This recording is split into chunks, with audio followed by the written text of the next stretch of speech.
Alright, this is Herb from Jackson Graphics, and I am getting ready to do a 2-color job, 70 shirts.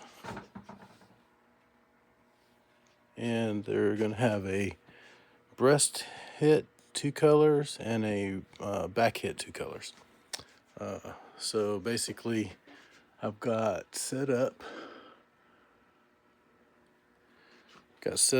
my gray screen, and the way I do these particular shirts is I use the gray, which is mostly white, as an underbase, and also as the gray color. So it works out. It puts a little bit of a tint to the orange, but not too bad. It comes out with a really good look. But anyway, and then I also have this roller screen, and basically it's got a little bit of white ink in there that's just used for helping this thing glide in here. And basically what that does is, once you put that white underbase down and you flash it, you run it over with this and it's supposed to flatten it out. We'll try it this time. It doesn't always work the way I want it to every job, but we'll see what it does this job and see if I can make it work.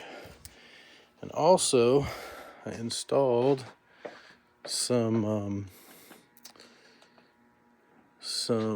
oven thermometers so that I could figure out what temperature it needed to be in here in order for my shirts to properly cure by the time they get through the tunnel. And this takes a minute and 15 seconds per shirt to go through. That's what I've got it set at. Also, by the way, I got my ink up here warming. You got to stir that stuff and you got to warm it. Flash dryer's getting up the temperature. I'll pull this cover protector off here in a minute when I'm getting ready to do a test shirt. And see, I think that's it. So, let me talk about these. So there's really 2 ways to properly determine if your shirts are going to cure properly. One way is to use a donut probe. It's expensive. It's got to run through your machine. It's hot. It's got to set in the ink. I've used them before and kind of smudged my ink and kind of made me mad. Should have done it on a test shirt, but that's my bad. But anyway, so the other way is to properly do it is to use test strips. And what these are, they have a material in here that cures at different temperatures.